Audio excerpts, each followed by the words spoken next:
Thank you for tuning in to another episode of The Launchpad. I'm your host, Dave Kluge. Today, I am joined with Footballguys staffer Kevin Coleman, and you could also find some of his content over at the Devi Royale. And I'm also joined with Nick Skrip over at Fantasy Points and P2W Fantasy. We have a great show lined up where we are going to be talking about ambiguous backfields and who we prefer at ADP. So we're talking about Aaron Jones and A.J. Dillon. We're going to be talking about David Montgomery and Khalil Herbert.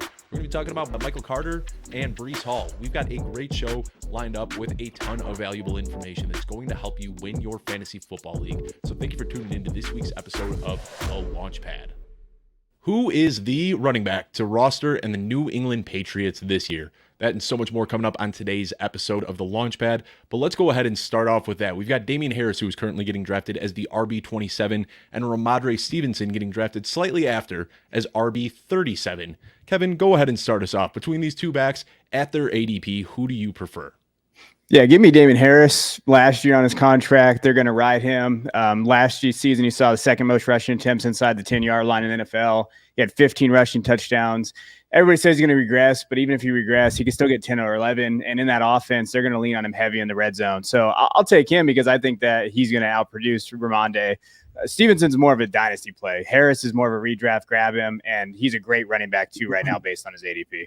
Yeah, I mean, PFF literally ranked him as the best running back in the NFL last year. And I get it. Like, there's so many red flags, not catching passes, touchdown regression, all of this. But when we're pushing a guy all the way into RB3 territory after the season that he's coming off of, it just feels like the definition of getting a little bit too cute with it.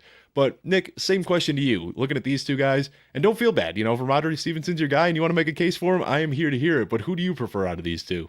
You don't have to tell me if I can disagree with Kevin. I'll definitely do it. But I do like the point that he made about dynasty versus redraft. I do think that they're going to continue to lean on Damien Harris. Ramondre Stevenson balled out, we know, last season, but it was in the games that Damien Harris is not playing. And I think the one hope for Stevenson is that he maybe can get some sort of receiving work. It sounds like James White is not looking great right now. But Damien Harris is the one to roster right now for this season. I think they're going to continue to lean on him. I do see some regression and potential regression in touchdowns, maybe carries, maybe rushing yards. But at the end of the day, you want the guy that's going to get the most total touches in a backfield. And where I have him for my rankings is right around where he's going right now. So, I'm not, too high, too low on him. It's just about right. So I'd go with Harris as well. Yeah, and I mean, when you look at the end of season finishes, it could be a little bit deceiving because both of these guys were banged up, and Stevenson had a couple of big games when Harris didn't play. But if you look at it, there were 5 games where Harris was injured, and then we had 5 games where Stevenson was either injured or scratched. He had those couple of healthy scratches early on in the season, and what we're left with is a sample size of 7 games where both running backs were healthy. And in those games, Ramondre Stevenson had 49 carries, 262 yards, and a single touchdown. Damien Harris had 109 carries, over twice as many, 442 yards, and 7 touchdowns. So it's very clear when both of these guys are playing who they want to get the ball to. I'm glad we're all on the Damien Harris train. I already tell that I'm going to be liking this show if we're going to be agreeing a lot. But anyway, let's go ahead and get into it. As always, joined with 2 awesome guests here today. Nick, we've done a couple shows together. Kevin, you and I have talked in the past, but this is our first time ever getting on a show together, so thrilled to have you here. Thank you to everybody for tuning into episode 39 of The Launchpad. You can now find this on all the Footballguys channels, so youtube.com/Footballguys. If you want to find the podcast version, all you got to do is search Dave Kluge, The Launchpad, Footballguys. Any of those things will bring you right to it. Last week, I was with Josh Larkey and Jared Smola, and we were talking best ball. Today, I am joined with Kevin Coleman and Nick Skrip, and even though these guys are some of the sharpest dynasty minds out there, it's redraft season, and we did a dynasty show a couple weeks ago, so I'm forcing these guys to put their redraft hats on today and talk about that. We're going to be talking about some cloudy team units, especially running backs, and how to navigate through them. First of all, let me go ahead and introduce Kevin Coleman here. You can find him at Footballguys, putting out some awesome articles. One of the newer hires over here, but he has been doing a bang-up job. He's also got a show with Jeff Bell and Christian Williams, the Devi Royale. If you're into college, looking to get an edge even in dynasty leagues, definitely check that out. One of the best Devi shows out there. Kevin, let everyone know where they can find you on social media and what you're working on right now. Yeah, man, appreciate you having me. You can find me at DuBois_22 on Twitter. But also, I have a Saquon Barkley piece coming out that I'm pretty excited for Footballguys. One of my last player spotlights for the month, and then we're getting into redraft season. Redraft is my first love, so I will talk redraft all day. That's fine with me. And it's always funny, and I didn't mean that as a slight in any way. If you're a good Dynasty player, you're probably pretty good at redraft too, because Dynasty is just like AP redraft. Like you're just looking ahead a little bit. So yeah, anybody that knows what they're doing in Dynasty can talk redraft. But we're going to be looking specifically at 2022 this year, and nothing beyond that. But the other guest I want to introduce here, Nick Skrip. I've been on your show before, Nick. We've been following each other since like the day I showed up in this industry. So glad we were able to connect on my show here. You can find Nick over at Fantasy Points, where he's doing a bunch of shows for them. You could also find him at Bear Goggles On. That's how we connected initially, both of us being Bears fans from Chicago. But Nick, let everyone know where they can find your content, what you're working on, and anything that you'd like to plug. Well, first and foremost, like I said before the show started, thanks for having me on. I'm glad we get to connect on your show now. What I do, you can find me at P2W Fantasy on Twitter. I have my P2W Fantasy podcast that I air once or twice a week, probably more often in the season. I also do, like you said, shows for Fantasy Points, kind of bi-weekly right now. It's with Scott Barrett. We typically have a guest on and we talk different topics and kind of let them lead the way. We just had Jake Seeley. We had JJ Zachariason the week before. So we've been fortunate to have some nice guests on there. And then on Twitter, I try to stay as active as possible. I'm plugging infographics and short videos from like TikTok and stuff. So I just try to stay as active as possible, similar to you guys here. But I'm excited about the show today. Yeah, we are all too familiar with the Twitter grind, trying to put content out there and stay afloat in that algorithm instead of getting buried. It's tough, but we're all doing our best. But let's go ahead and dive right in. We got a lot of teams that I want to talk about today. We just talked about the New England Patriots, and now we are going to stay in the in the AFC East and talk about Miami. And this is, realistically, we could do a whole hour just on this Miami backfield. This is one that I really struggle to grasp. So I'm going to be leaning heavily on you guys to see what you have to say. Kevin, start us off here, though, talking about Miami. We got Chase Edmonds getting drafted as the RB36. Raheem Mostert as the RB49, Sony Michel as the RB58. What those low numbers tell me is that no drafters has any confidence in anybody stepping up. But who do you think is the guy out of these three? Or maybe you even want to go a little bit deeper, throw out a Patrick Laird reference if you want to. Who is the guy that you think we should be drafting from the Dolphins? Yeah, looking at this is one of my first pieces I wrote in terms of the Dolphins and trying to break this down. I think it really depends. I've heard people say that they want the cheapest. So Sony Michel out of these three is the cheapest. And so you just wait and take him. I think in PPR leagues, though, you go after Edmonds because even though with everything that we talk about with this new offense and everything that's going to be there, they improve their offensive line. The zone scheme is going to look good for Edmonds, and Edmonds has pass catching upside. I mean, we saw that San Francisco's running backs last year had 98 targets in the offense, including 37 to fullbacks. So when you look at what is going to happen with Edmonds, he's going to have probably his best patch catching year in terms of what that offense is looking to do. And I think he can have that. The last two seasons, he's caught 96 passes for 713 yards and 4 touchdowns. If he gets the targets that I think he's going to get in this offense, and with what we saw from San Francisco coming over, he's going to be a low-end running back too, and getting drafted late, right? So I think there's upside with Edmonds, and he could score touchdowns. And in there, Mostert's too injury-prone to me. Like Mostert is not. He's played eight of his last 33 games, I believe.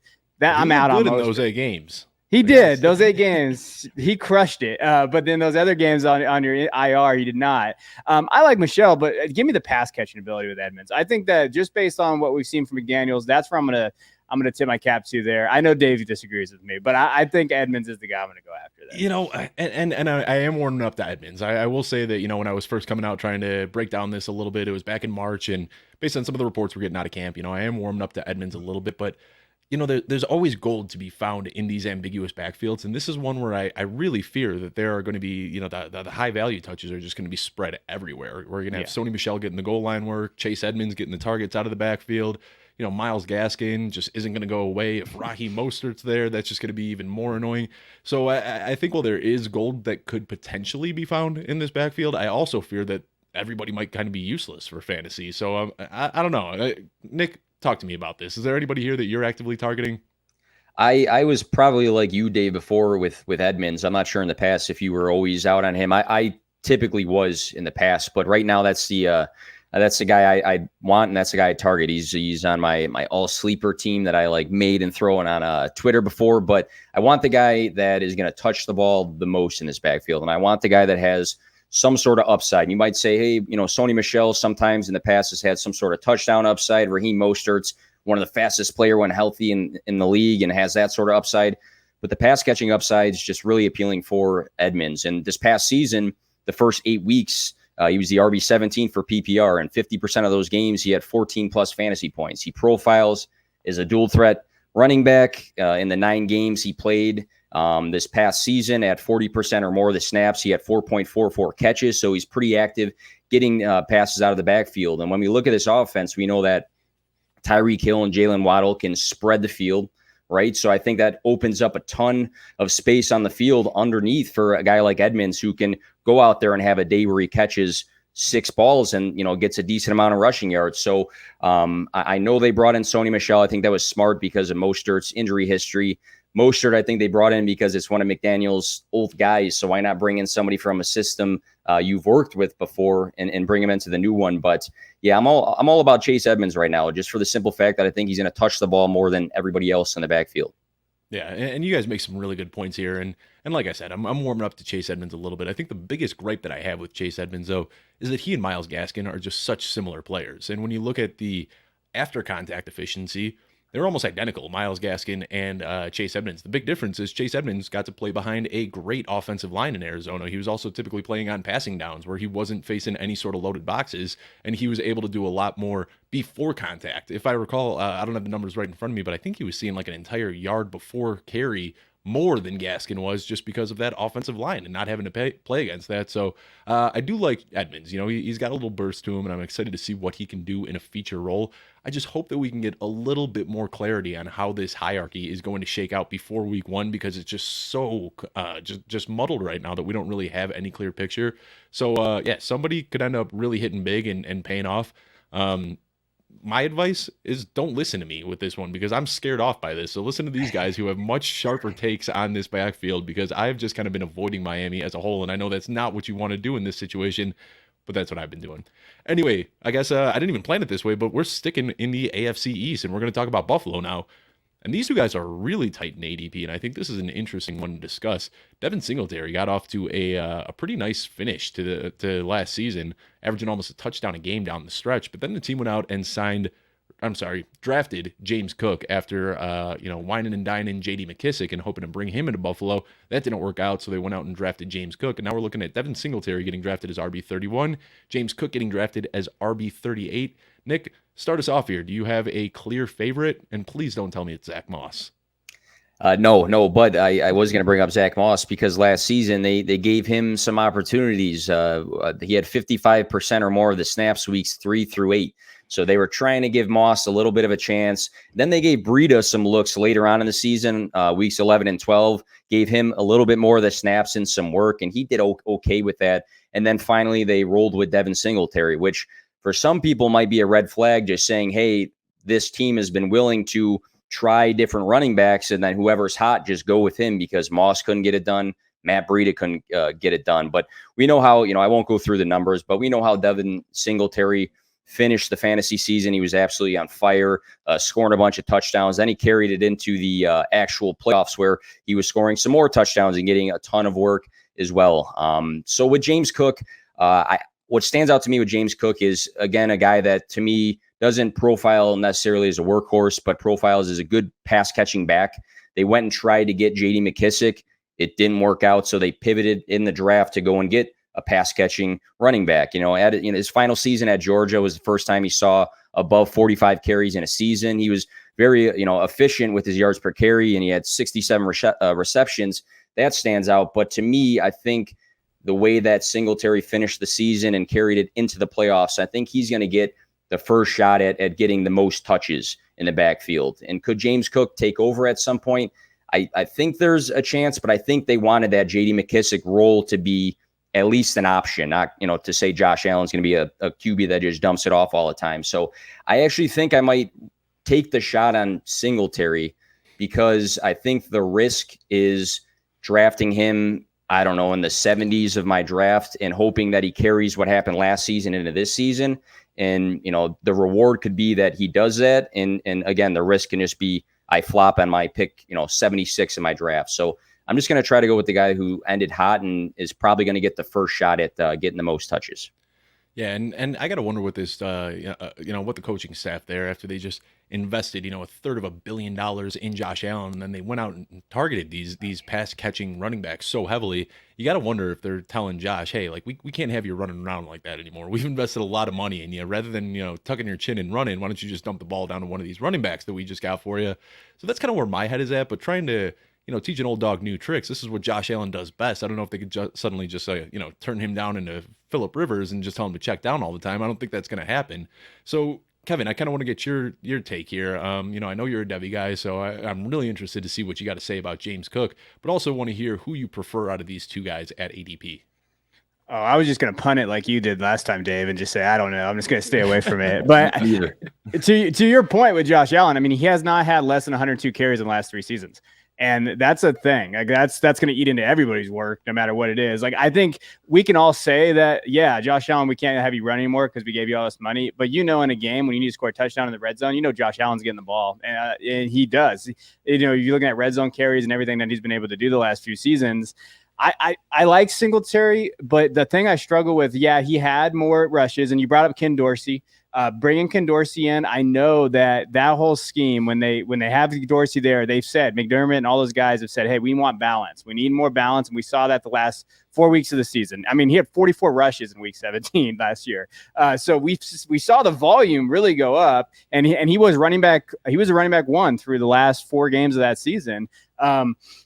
For me, like the question I have is, can Cook take over immediately? So when I'm looking at this backfield, the way I look at it personally is I'm going to hold off Singletary. I don't think I'm going to draft him where his ADP is at, because based on his ADP, I'd rather go after some other guys. And Cook, though, I feel like is that week 8 waiver wire. You're going to grab him because Singletary is either going to get injured or they're not seeing enough from him. And Cook can give you that big playability, because Cook is different than what we've seen with Singletary. Cook has breakaway speed, 4.42. He's got that 33-inch vertical that we've seen. He's got that receiving ability. He's kind of that hybrid.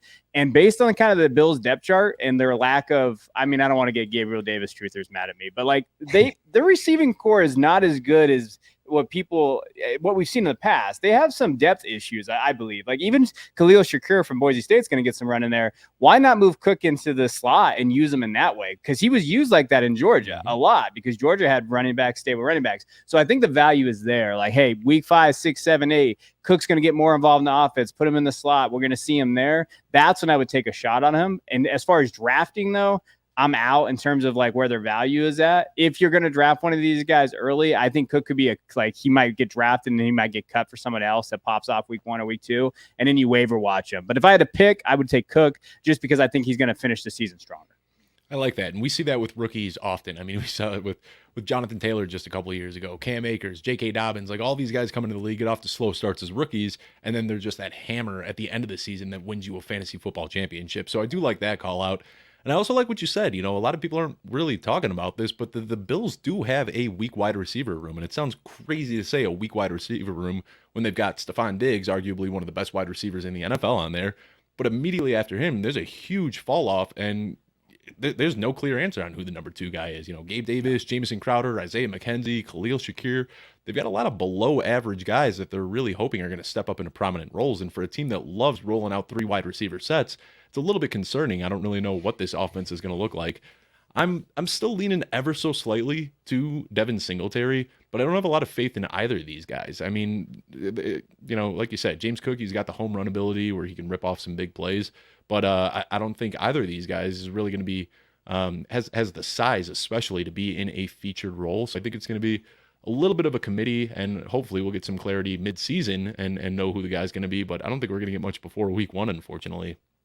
Now, this next one we're talking about sounds a little bit crazy because Elijah Mitchell was everybody's favorite breakout last year, had a great season, but he struggled with issues. And, it looked like that size was something where he just couldn't, hold up over the course of a full season. So talking about the San Francisco 49ers, Elijah Mitchell is getting drafted as RB24. So people are really valuing him pretty highly. Then we got Tyrion Davis-Price going as RB57. And then I'll throw it out there just because you can never count out anybody in Kyle Shanahan's offense. Trey Sermon at RB75. Kevin, start us off here. Which of these guys are you targeting heavily at ADP? Oh, I thought you were going to say Jeff Wilson, but we won't go there. I'm going to We go can Elijah go Mitchell. Jeff Wilson too. I like He's Jeff Wilson. He's good but for like 2 God, games every single year. And he'll score like 6 touchdowns in those games. He's Yep. Mostert. He's Mostert over there now. Even No, I'm hasty. If you're in red and yellow, you're gonna get a chance at some point in the season. I'm going to Elijah Mitchell. I still think that, I still like his ADP. Like, it's actually gone down recently, like, and I've been shocked by that. I mean, 11 games last year, he had 207 carries. We know the numbers, 960 yards, 5 touchdowns, but he proved to be a workhorse. He had 17 carries in 9 of those games out of 11, and he did get leaned on. I mean, he's going to miss time because that offense predicates injuries, the one cut system, the hits below the knees, like we know that. But I still think at running back 24, there is a solid chance he's going to finish higher than his ADP. And so if you're getting him there, I think that's a positional value, right? We're talking about that. Like, I still think he's there. I think the question mark is Trey Lance. I believe Trey Lance is going to be in there now. Now, what is that rushing upside for Lance going to do? And when you look at kind of what they did together, one game Mitchell didn't get, I think he got under 10 carries with Lance. And in the other game he started, I think he had over 20. So there's no solid, like, what's going to be with Lance because we don't know. It's the biggest unknown factor, I think, in fantasy. But I still think Mitchell gets leaned on. I still think Shanahan's going to lean on him early because of Lance. I think that they're going to kind of take away that pressure off of him. And it wouldn't shock me to see him get into those carries where he's getting 24, 25 carries. When he carried the ball 27 times last year, he still finishes a top 8 running back each time. I think it was twice, 3 times in the season. So give me Elijah Mitchell just because I think he can help you win games early in your season, especially in redraft, get 3-4 wins. And then you can waiver wire, look for it if he's going to get injured. But I still think he's the value. Yeah, and I mean, really, Elijah Mitchell is very good in his own right, but it just comes down to the system. It is so frustrating. I mean, I don't know if you guys watched I'm sure you did, Nick. The Bears and 49ers game last year, they literally called the same play 4 times in a row. They just kept running that really, wide zone out to the left. They ran the same play 4 times in a row, and they picked up 12 to 15 yards on it every single time. And the Bears knew it was coming and could not stop it. I mean, just the things that this offense does to just, focus on a single playmaker and get him in space is unbelievable, and it's frustrating. And that's kind of why I don't really care too much about the talent of the running back, because whoever it is going to put up good numbers here. And Nick, let me get your thought before I talk a little bit about TDP, because he's a guy that I'm very intrigued by at his cost. But how are you looking at this 49ers offense?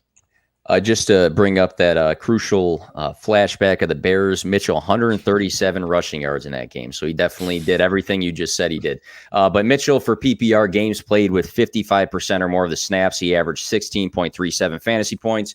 That's good. 44% of his games, he was a top 12 running back. 66%, he was top 15. So he's pretty consistent for the fantasy world. What we don't like, obviously, were the injuries and missing some time. But when he played 5 games above 100 rushing yards, and what was interesting to me is he missed some time. I remember at some point, Jeff Wilson took over as the lead back. And then as soon as Mitchell was ready to go, they told Jeff Wilson to go fill up the water bottles, and it was just the Mitchell show again. So it wasn't like it became a committee at any point. When he was healthy and rolling, he was the guy. And the rest of the backs in the system, I'm kind of skeptical of him, so I'll be curious to hear your thoughts on the rookie. But Sermon obviously failed to impress at all. Davis Price, not super in college efficient is a runner, as far as yards per carry and touchdowns. Not used a ton in the passing game, but I've read some of Kevin's stuff in the Dever Royale stuff on him, and there was some intriguing points about him. But news just broke the other day that Jeff Wilson Jr. right now is the number 2 back heading into camp. And it's early to, say that that's going to be what's going to happen week 1. But it's also something to take note of that we didn't even really think about Jeff Wilson when we, we're preparing for this this show here. But just 3 days ago, yeah, he might be the second guy in the system. Yeah. So I'm in on Mitchell. I think I have him 2 spots above ADP. So if I'm above on him, then I'm in with him. Well, anyone that watches my shows knows that this is kind of like a running joke, but the 49ers beat reporters are the worst in the NFL. I don't understand what they're doing. I don't know if these guys are just like drinking midday or what it is, but we never get the right information out of camp. No. This time last year, Trey Sermon was going to be the bell cow. He was the number 1 guy running away with the job. And I mean, it's really tough to get a read on what's going on in San Francisco. I mean, we can go on and on about all the awful reports that have come out of there so far. But Kevin, real quickly, I know that you're a big college guy, and I don't watch college nearly as much. I, watch highlights on guys that I like just to kind of get an idea for what their skill set is. I'll be the first to admit it. I don't do a lot of rookie evaluation, but Tyrion Davis-Price, He is a big guy, and from what I've seen, he doesn't shy away from contact. He's got some burst. And most importantly, though, is down the stretch, they started relying on Deebo Samuel when they got near the goal line. And that is clearly something that Deebo Samuel does not want to do anymore. Made it very apparent, talking about forcing a trade and holding out, whatever it may be. So for me, it seems like the TDP, Tyrion Davis-Price, drafting was very intentional. So they don't have to give those touches to Deebo anymore when they get close to the red zone. And I'm thinking that possibly maybe that he's just that guy that once they, get close to the end zone, they give the ball to him, and Elijah Mitchell is just kind of the between the 20s guy. I don't know if he's really built to be a goal line back at 200 pounds. Do you think that we could see something like that where maybe Tyrion Davis-Price is just that hammer near the end zone?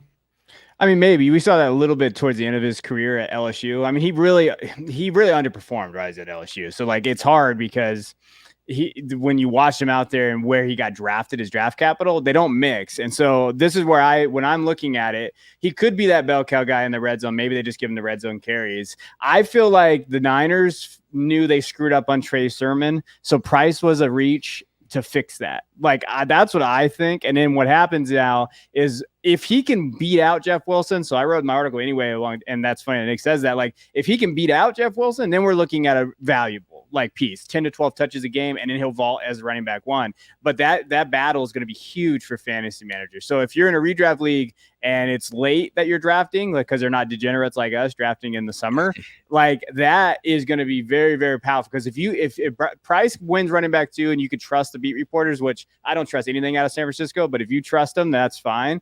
Then yes, he's going to have value for you. Like, I think that he could be what Dave's talking about. Goal line guy. Hey, Mitchell gets banged up. Let's put him in there. And now we're talking about, Elijah Mitchell from last year. Like, that's what we could see. But he's got to win that job first, because I do think they like Jeff Wilson a lot. Everything that I read and talk about, they love this guy. They brought him back on a 1-year deal for $1 million. That was like, there was a reason they prioritized him. And so that's what's the biggest concern for me. If he doesn't beat him out, then we're talking just a mess back there. Yeah. Well, that's some really good talk on the 49ers there. Hopefully some people were able to pull some valuable information away from there.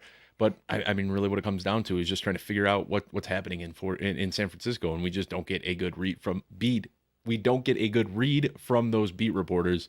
I'm hoping someday we get a 30 for 30 on last offseason and what happened, why they traded up for 3, and who Kyle Shanahan actually wanted to draft there, whether it was Justin Fields, Mac Jones. I mean, maybe we'll never know. But let's switch gears and talk about Chicago a little bit. Nick, obviously, I'll have you start me off with this one. And there is a huge gap between David Montgomery and Khalil Herbert right now. David Montgomery getting drafted as the RB17.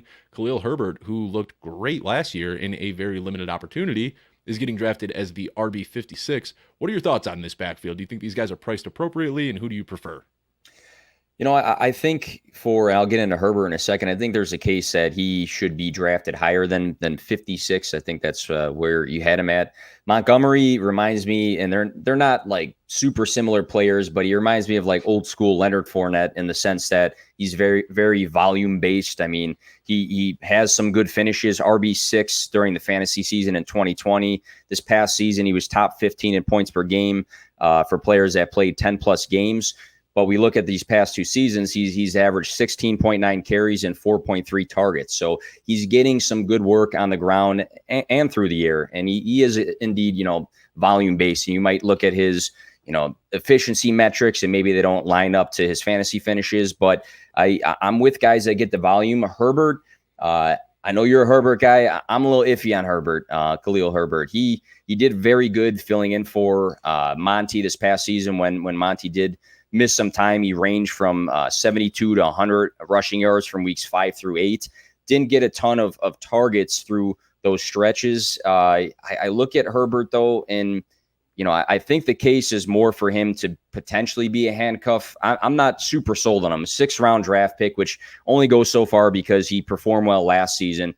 But the rest of the year, and I know it's a different system, he didn't get any work outside of the window that Monty was out. I think the rest of the season after Monty came back, he never saw 5 carries in a game. And again, new coaching staff, so things can change dramatically. But when I'm drafting, nothing really flares to me that I need to make sure if I have Monty or if I'm in the handcuff range, I need to make sure I get Herbert. Is there a chance that he gets, a spell here and there? I don't think he's going to be the pass catching back necessarily. I don't think he really profiles as that, but I like Monty. I think that's a fair ADP for him that's around his range of outcomes. Herbert potentially could be drafted higher just because of that handcuff ability we saw last year, but I'm not sure I see the value standalone.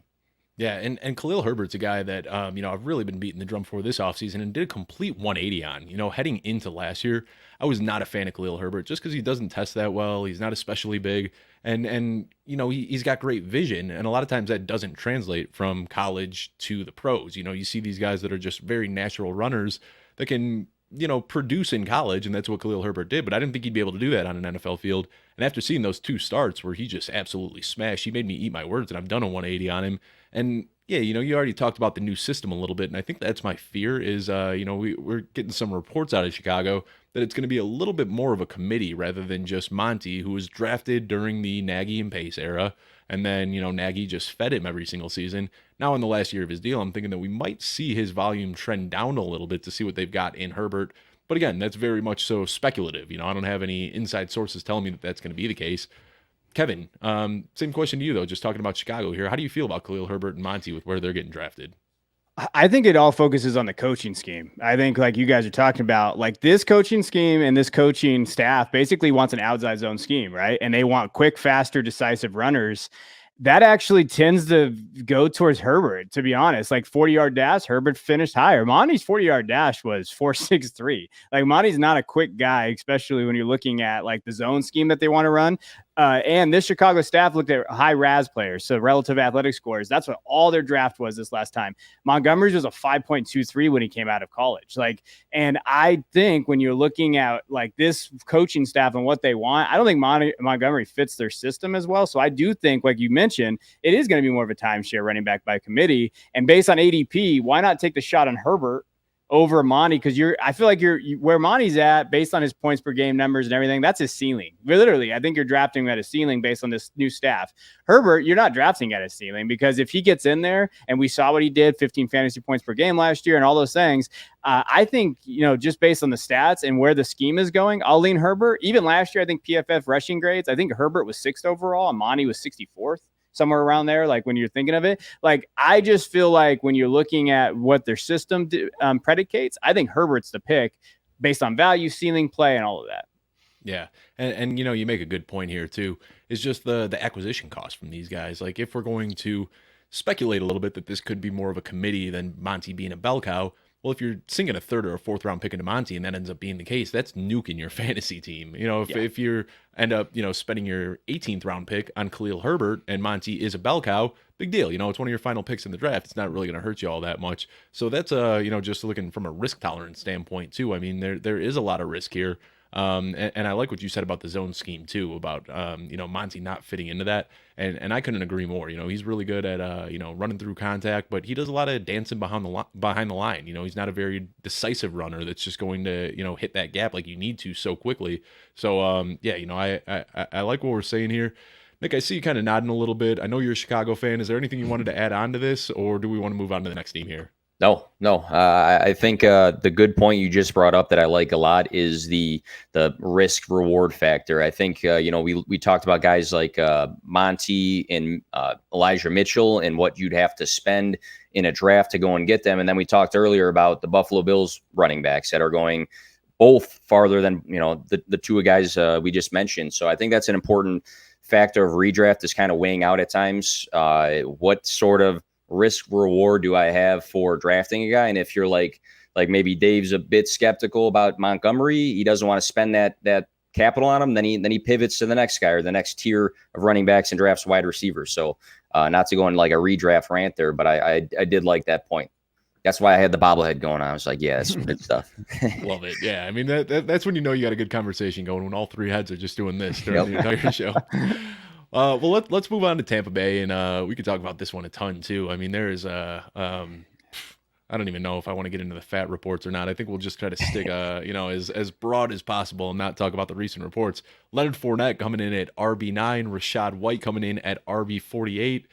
And I mean, we got to talk about it at this point. I mean, Leonard Fournette just showed up to camp weighing 260 pounds. He looks like a center.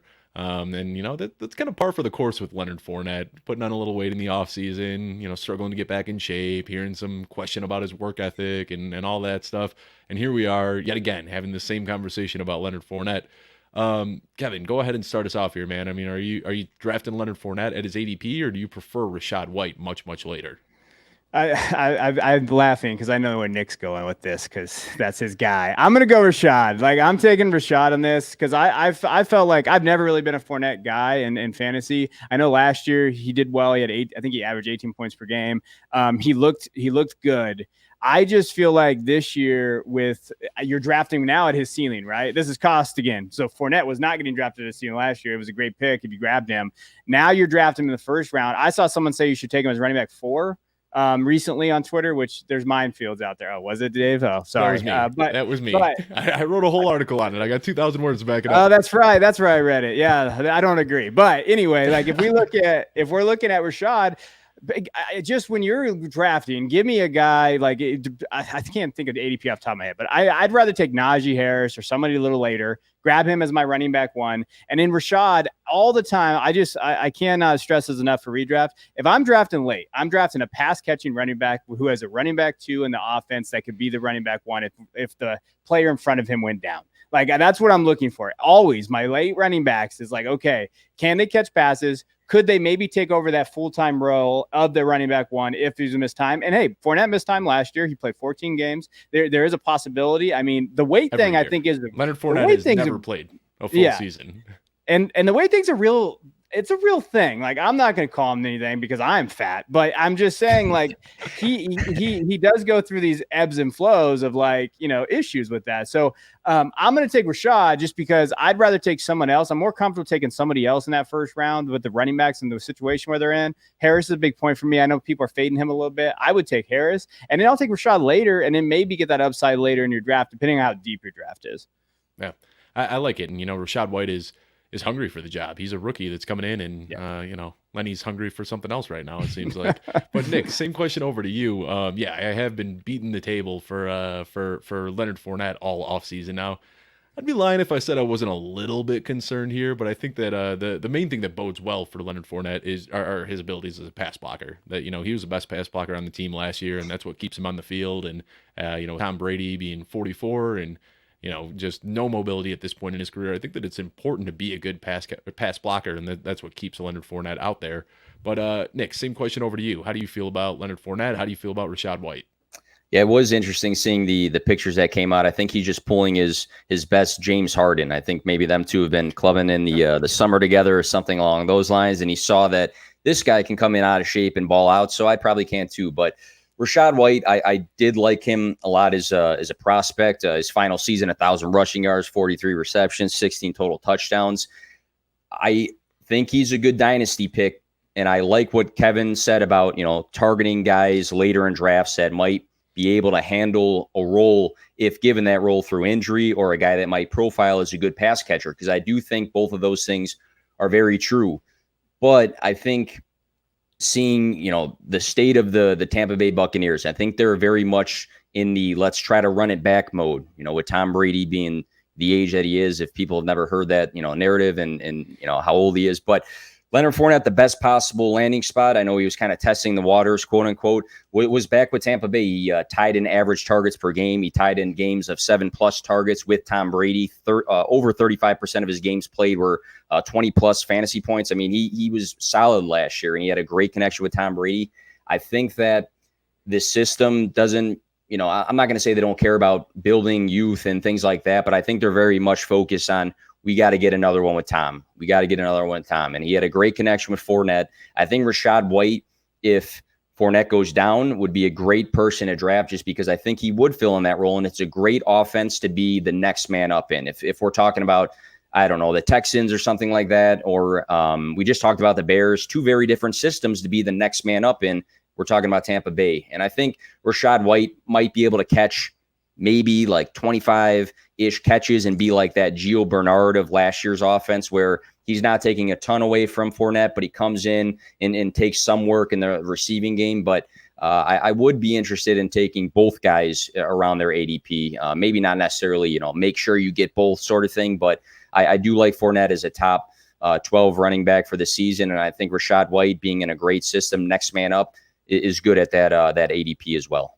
Yeah, and I completely agree with you. I mean, as much as I love Fournette, I'm still drafting a ton of Rashad White too. I mean, I feel like these are both guys that are priced very great at their ADP. I mean, at the end of the day, yeah, this is one of the rare occasions where I wouldn't even feel guilty handcuffing, because with Leonard Fournette sliding in, the back of the second, early third round, you can get Leonard Fournette for cheap, and then you can handcuff him in the 14th or 15th round. You're not spending up a ton. When you're talking about like Dalvin Cook, you're using your first round pick and your 10th round pick to handcuff and lock in the Vikings. Here, you can use your, late second, early third, and a 15th round pick and lock up arguably, one of the most valuable backfields in the entire NFL. So I like both of these guys at ADP, whether you're drafting one or both of them.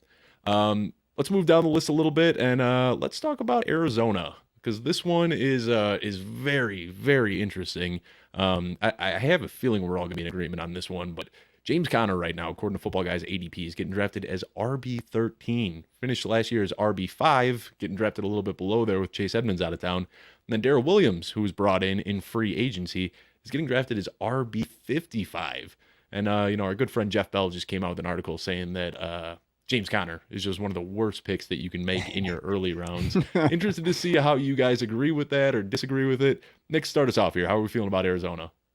Well, the first thing everybody brings up with James Conner is the touchdowns from last season. And he had a crazy stat. His total touches in the red zone that were a touchdown were 35.71%, which was the highest of any running back that had 30 or more total touches in the red zone. So he stood out a ton with red zone total touches. He capitalized on almost everything, it seemed like. He had a great season once Edmonds was out of the system, because he was given some of that passing work. Had a bunch of games of 5+ catches. He had some explosion weeks as well. 40-ish like fantasy points against San Fran, and then like 33-5 against the Rams. My issue, I do think he's still going to continue to be the guy that gets the work, and I think he has a chance to continue to get some of the pass catching role. But the issue for me is I don't have him where he's going. I don't have him at that. I think he's listed RB13, so he's pushing a top 12 guy. I think he can have a good fantasy season. I just think that we can't bank on everything that happened last year. And I think if I have him even like 6 spots or 7 spots away from ADP, then I think I'm kind of messing up my draft a little bit by reaching on him, because I just don't see the same sort of production that there was last year. I'm not saying don't draft him, but I'm saying don't draft him as a top 12 running back, because I think there's too many other guys I'd prefer above him with workhorse roles and don't have the injury scares and other asterisks from last season. And Darrell Williams going at RB55, we saw what he did with the Chiefs last year. He was really good around the goal line, not super efficient as a runner, but he did well with the pass catching. So I think Darrell Williams is a guy at the very end of the draft. If he's just kind of floating out there, why not take him? He's on a good offense with Arizona. He just had a bunch of good fantasy weeks last season and had a good fantasy season overall. So I'd say Conner at price, not into. Conner overall could be decent. Darrell Williams at the end of your draft, I'm about just stashing him, especially with James Conner's history with injuries. Yeah, and I think what people are quick to forget is before Chase Edmonds' injury last year, James Conner was kind of the 1B in that offense. Like, it wasn't a perfect split. He was only getting the goal line work. He wasn't getting any passing downs. He wasn't getting any work in between the 20s. He was just coming in at the goal line, and that was pretty much it, and then stumbled into a huge role. So, we know that they don't want to lean on him as their pass catcher, and then they go out and bring in Darrell Williams, who was fantastic as a pass catcher last year, ranked top 10 in yards per route run. He looked like a wide receiver out there a lot of times, catching contested catches over defensive backs. I mean, he's very capable as a pass catcher. So I agree with everything you said there, Nick. Kevin, over to you, though. What do you have to add to the Arizona backfield? Yeah, I mean, when I was just going through the list, when you sent it over, there's 8 guys I'd probably rather draft that's going higher than Conner right now, or lower, excuse me. So you're talking about like I'd like Elijah Mitchell over Conner. I'd feel safer drafting Elijah Mitchell as my running back too than James Conner. And I'm all aboard the Williams train. Like he averaged 18 fantasy points per game when CEH went down last year. Like. Mm-hmm. He is, you could almost argue that you could draft him as a flex option in this offense because of his PPR, like you just mentioned. Like, why not take that PPR upside? You have him there. He's shown that he can actually take the volume. Like, the one guy that I was so confused all summer that hadn't gotten signed yet was Darrell Williams. I'm like, hey, NFL teams, have you seen what he was able to do last year on that Chiefs offense? And then he finally did with the Arizona. And I was like, damn, that's a perfect spot for him just based on Connor's injury history. Yeah, last year he stayed healthy, but then you saw at the end of the year, based on that volume, you saw his knee kind of get banged up, his leg on that game. I'm all in on the Darrell Williams hype train. Like, and I will never draft James Conner at his current ADP. That is crazy. Like, if you're doing that, you are crazy. Like, that is one of the biggest risks right now in redraft, thinking that James Conner is going to repeat what he did last year. I agree. And then with his history getting banged up too, we know that Darrell Williams is just a tweaked ankle away from walking into a huge workload on a big offense. So I can't. It's driving me crazy because I haven't been able to find the tweet. But I saw somebody call a back. They called AJ Dillon flex with benefits. And I just love it. I think that's such a great way to put it. That should be like a podcast. We've talked, I love it. And but two guys that I kind of think fit into that category that you don't have to pay up for. We've talked about both of them already: Khalil Herbert and Darrell Williams. These are both guys that you can get in the 14th, 15th, 16th round of your drafts that could have some weekly flex appeal. And then in the event of an injury to their backfield counterpart, are looking at RB1, high end RB2 production. So going through all of my hundreds of underdog drafts that I've done so far, Khalil Herbert's my most rostered running back, and Darrell Williams is my second most rostered running back for those exact reasons. So glad we were all in agreement on that one because I have very, very strong feelings on the Arizona backfield.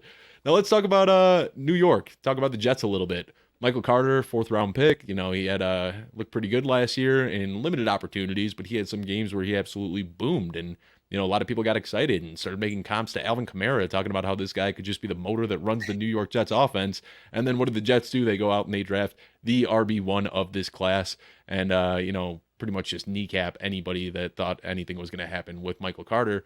But for some reason, Michael Carter's ADP just has not slid the way that I expected it to. Right now, Breece Hall is getting drafted as RB19. Michael Carter is getting drafted as RB41.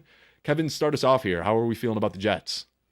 Yeah, I don't know why people still drafted Michael Carter. But the Jets told us everything they needed to tell us by moving up and grabbing Breece Hall. Like, Breece Hall is, and I hate to use this phrase because he's a league winner. All right, I'm going to say it. I'm going to just say it out loud.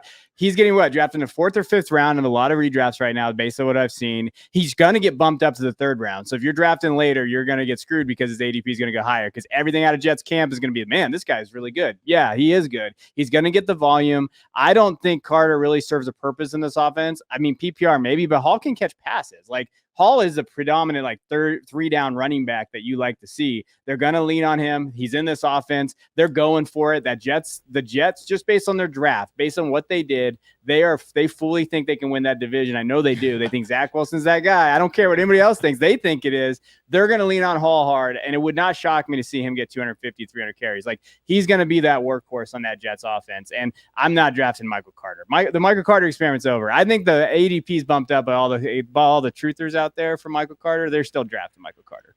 Yeah, that's kind of been my running joke all offseason is a bunch of people traded 2nd-round dynasty picks for Michael Carter, and now they're trying to hold on to that ADP. But, yeah, I mean, everything you said I agree with 100%. I think that everybody is way too low on Breece Hall, way too high on Michael Carter. This is not going to be a committee. I mean, they are going to just unleash Breece Hall, and the only way Michael Carter is getting touches is if something were to happen to him. And when you look at the way ADP is shaken out, Michael Carter right now, he's getting drafted in the same tier as Rashad White and Alexander Mattison, who are elite handcuffs. He should be getting drafted, a little bit further down the board with Jamal Williams. Like, he's that type of handcuff. And then he's also getting drafted ahead of guys like Nyheim Hines, who have standalone flex value because of their pass catching upside. So I don't know what is going on with Michael Carter's value, but I could not be more off. I don't think I've drafted him in a single league. Like, I've literally done hundreds of drafts, and I think I'm at 0% exposure on Michael Carter.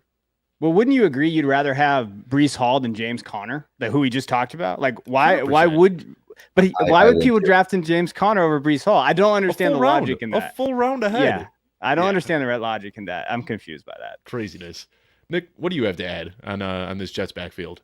Just a quick glimpse of, his college career. Breece Hall averaged 129.86 total yards, 2.28 receptions, and 1.55 touchdowns. This is all per game. Had an NCAA consecutive touchdown record. He was a top 10 finalist in the Heisman race the past 2 seasons. The Jets went and traded up to get him, which typically says a lot about the intentions of running backs. He's got the build. He's got the profile of a workhorse running back. And I'm all in, like Kevin just said, James Conner or Breece Hall. I'm not blinking twice when it comes to drafting Breece Hall over James Conner this coming season. And Dave, like you said with Michael Carter, there's just too many other guys that are the second option or the handcuff in their system that I'd prefer over Michael Carter. A guy like Darrell Henderson, for instance, I would prefer him over Michael Carter, and he's going a little bit later in drafts. So I think it's a good point about Michael Carter's ADP not really shifting as much as it should be. Kevin said it. Maybe there's just some guys that are hanging on to, hey, this was my third-round rookie pick that really worked out for me last season a couple of times, and it was great. But, yeah, I think I'm just echoing that all in on Breece Hall and not in on Michael Carter's price right now. Again, all three of us agreeing on this one. And we see this with rebuilding teams all the time, where some like 4th, 5th, 6th round draft pick ends up getting a ton of run. And then as soon as the team makes that shift into we think we can win, that person gets replaced. I mean, Nick, we saw it a few years ago with Jordan Howard. Jordan Howard had back-to-back 1,000-yard seasons in Chicago as a 5th or a 6th round pick. And then the team thought, hey, we're finally in a position to win, which they clearly weren't. But, they went out and they drafted David Montgomery, and Jordan Howard has never been heard from again. And I think that's kind of the same exact path that we see Michael Carter heading down right now. Now, guys, we're running low on time quickly. I mean, we're having some great conversation here. I'm going to have to cut a few teams out, but let's go and move on to Green Bay, because this is one where I think we are undervalued on both guys. And both of these guys are pulling some pretty high ADP, but I think that there's still meat on the bone for each of them. So, Nick, start us off here. Aaron Jones getting drafted as RB11, A.J. Dillon as RB25. How are you feeling about these guys? Are they undervalued, overvalued? Are we a little tight or a little wide on both of them? How are you feeling about Green Bay? I think they are very appropriately valued right now. I am really in on Aaron Jones this season. I'm not going to say what he did in the playoffs, 9 catches, 129 receiving yards is going to be what he's going to do week in and week out without Devontae Adams. But, we can speak on his receiving upside. It's there. The receiving room is pretty empty. What I will say, though, with Aaron Jones, a lot of people talk about the committee that he is in with A.J. Dillon, but Aaron Jones is extremely efficient with his touches. He was number 9 in yards created per touch. 20% of his red zone touches resulted in a touchdown. Career 5.1 yards per carry. He checks a lot of boxes. Receiving upside, history of fantasy finishes, very efficient. So I'm all in Aaron Jones this season, especially with the bleak wide receiver room as being a top 12 running back. A.J. Dillon, I've been pretty low on historically, but I'm leaning into it because I feel like he's one of the few running backs that will be a top 10 running back if Aaron Jones is out of the picture, if he's injured. Not a lot of other guys that are, the 1A or the 1B, however you want to look at A.J. Dillon. You can say that about, weeks 10, 12, and 17, he had over 20 fantasy points, and he scored in all those. His catch rate also, we don't talk about him receiving. His catch rate is very good. His yards per target, also very good. I think there's a real chance in Green Bay that the 446 rushes goes up with this team that's very different without their lead receivers. So I think they're pretty appropriate. I'm fine. I don't think I'd roster both. I think it's kind of because you're not going to play both. But I think I'd be fine if you're really in on Aaron Jones, go and grab him. A.J. Dillon, if you're wanting to wait a little bit on running back, would be a great target, I think. Yeah, and I'll say, I mean, I lost the championship game, but I made it to my championship in my home league last year with both of these guys on my roster. I was starting Aaron Jones and A.J. Dillon in the RB1 and RB2 spot. Nice. And funny enough, just so happened the year before, the guy that won our league had Nyheim Hines and Jonathan Taylor as his RB1 and RB2. So it can happen, caps your upside a little bit, but if it's a team that's running a lot and featuring the running backs, it could work out. Kevin, what are your thoughts on Green Bay and these two guys? Yeah, I think Nick hit it on the head in terms of where they're appropriately being valued. I will say, too, I want to look at Dillon, and if you look at Footballguys' ADP, which I believe Dave's using, there's a clear tier break after Dillon. So, if you're looking at, am I going to draft him? You need to, if you're, waiting on running back, after him, it gets really, really barren. Miles Sanders, who told you not to draft him, Damian Harris, who we like. So, if you like Damian and you're in that area, but CEH, Tony Pollard, Kareem Hunt, who injury issues, Devin Singletary. So, when we're looking at, a clear tier, Dillon finds himself in that, if you're going to draft a second running back and you wait, Dillon's got to be your target. You go after Dillon because he does have standalone flex upside. He's going to catch passes. He'll probably get that red zone work too. So I do think that, Dillon is the guy you should be targeting if you're waiting, but don't wait too long. Dillon's that guy. Dillon should be your target just based on the value and where everything's at in terms of running back 25. I think they're both valuable. I think that you're going to see Jones go off because of the pass catching upside, really that receiving room. I know you're a Lazard guy, but you don't know where those targets are going to go. Aaron Jones probably going to get those. But just be clear, everybody out there listening, there's a clear tier break. A.J. Dillon's a pretty close tier of that second running back where I'm comfortable having him as my running back too. And yeah, I am a Lazard guy, but I'm also an A.J. Dillon and an Aaron Jones guy. I think that these three guys are going to be the focal point of the offense. I think it's going to be pretty funneled through those three guys. I just, Watson might have his games here and there, and who knows what Sammy Watkins is going to do week 1. But I think those are the 3 guys that I'm most interested in. But Kevin, you talked a little bit about CEH and him being, going immediately after AJ Dillon. So I'm interested to get your thoughts on Kansas City. We got CEH getting drafted as RB29, Ronald Jones getting drafted as RB39. And I just got to say, 2 weeks ago, we get a report coming out that Ronald Jones has a legitimate chance to take the starting job. And then today we get a report out of KC saying that he's probably getting cut before week 1. So I don't know what's going on with Ronald Jones. But let me also throw one other name in the hat, Jerick McKinnon, who got off to, just finished the season red hot and through the playoffs, was brought back on a 1-year deal and is getting drafted as RB68. So walk me through this backfield a little bit and what you're thinking between these 3 guys. This is the most disgusting backfield of the whole show that we're talking about, because I've never been a CH guy. Nick will attest to this for the 2 years that we've known each other. Like, I've always been out on CH because I just thought he was overvalued. To be honest, like, I don't think any of these guys are overvalued. Like, if you're going to take a risk with CH at running back 29, based on where his ADP has been the last 2 years, he's probably in line for volume, what we'd like to see. I think that I don't know. Ronald Jones is a guy that I think could come in there and challenge, but then we get this report today, which I think is nonsense. I think that it's going to be one of those things where they're going to kind of eat in each other's, volume. I think CEH could get the pass catching work, but then McKinnon showed those things last year, where he was able to get those pass catching as well. Jones could be that red zone guy, though. So, I think there's upside with Jones being the touchdown dependent guy. So I don't mind taking a shot on Jones. That's a guy I would pick just because I'm not a CH guy. Maybe Jones comes in there and, hey, he scores touchdowns, and then you're looking at that kind of that back that you just put in that scores it. Yeah, and that's why I like Jones in best ball and redraft. I don't think you're ever going to feel comfortable drafting him. No. It just seems like he's going to have those Jordan Howard type stat lines, like 4 touches for 3 yards and 2 touchdowns. Like, that's what I'm expecting from Ronald Jones. He's not getting any work in between the tackles. He's not getting, or between the 20s. He's not getting any passing down work. But I think he could be the goal line guy. But I kind of agree that this whole backfield is gross. So, Nick, how do you feel about these 3? Are you drafting any of them at cost? I'm not super interested in anybody, in all honesty. Jerick McKinnon, just first off, during the regular season, I don't think he saw one time 32% of the snaps. So he really wasn't playing. I know he got red hot at the end, but he wasn't winning any sort of role throughout the entire season. And maybe he was banged up. I haven't looked too deep into that. But Ronald Jones and CEH, I just think that there's just weird asterisks next to them. If it's a split backfield, maybe Ronald Jones is taking away some goal line carries from CEH, and maybe CEH is taking away any sort of pass catching opportunity from Ronald Jones, who we already know doesn't really profile as that sort of guy anyways. But I think out of all these backfields we talked about, I think there's just way too many question marks for me. Is it going to be CEH? Is it going to be Ronald Jones? Maybe Jerick McKinnon tells me I'm wrong and he says, well, look at me now, I'm playing 51% of the snaps and you made fun of my 2021 season. So I think in all honesty, I'd probably in my draft, unless I hear some camp news soon that changes how this backfield looks, I think I might just throw my darts elsewhere, just because we saw flashes last year out of CEH. Weeks 3 and 4, both over 100 yards rushing. Weeks 14, 2 rushing touchdowns. But again, they bring in Ronald Jones. So what does that say to you? So I'm avoiding, as a fantasy player, just, analyst hat off, I'm just avoiding it because I just don't see the upside of taking that chance. Yeah, I agree with you guys.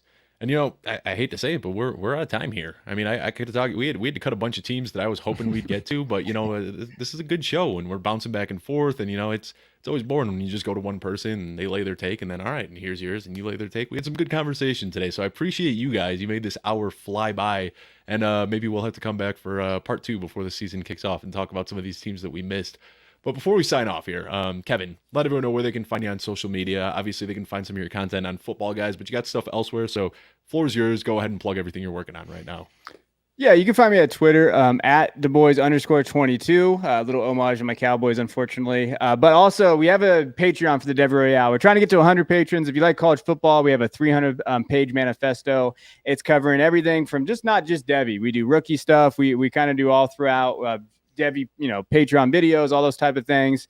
And, just content every day. And we're going to do some betting content in there too this year. So you're going to look for player props for college football, which I think you can make a ton of money on because Vegas hasn't caught up to that yet. And there's some value to be had. So the Devy Royale Patreon, we'd appreciate your support. Absolutely. And I, Kevin, so rude of me to not include the Dallas Cowboys, knowing that you're a Cowboys fan. So real quick, you don't have to give us a deep explanation here, but Zeke Elliott, RB16, Tony Pollard, RB28. Who do you like at cost? Zeke. Give me Zeke all day. Me and Zeke are riding to the sunset together. There we go. All right. What a way to wrap up the show. Nick, before we sign off, same to you. Let everyone know where they can find your podcast, where they can find what you're doing at Fantasy Points, where they can find you on Twitter and all that fun stuff. I would just say go straight to Twitter at P2W Fantasy. If you scroll through my feed, you'll just see a bunch of random content all the time, like a live stream, a TikTok video, an infographic that I did in my work office that I shouldn't have been doing. But you can just go to my Twitter page and just find all that stuff there. And just trying to stay active. Really appreciate you guys having me on and connecting back with this guy over to my other side here. Yeah, absolutely. Thank you guys so much. This was a fun show. My cheeks are gonna hurt after this one from smiling so much. But yeah, and you can find me on Twitter at Dave Kluge. Be sure to subscribe at youtube.com/footballguys. And a reminder that this is getting pulled off the Audible stream. So if you want to keep listening to the show, which you obviously do, be sure to follow Footballguys, Dave Kluge, Launchpad, whatever you got to search, wherever podcasts can be found, you'll be able to find this show. Thank you so much for tuning in, and I'll see you next week. Thank you so much for tuning in. Just a reminder that you can find all of our content at Footballguys at youtube.com/footballguys. Give me a thumbs up below if you like the show. Drop a reply if you got any questions. And as always, be sure to hit that bell button so you can be notified every time we go live with a Football Guys show. I'm Dave Kluge. You can find me at Dave Kluge on Twitter. Thank you for tuning in, and I'll see you next week.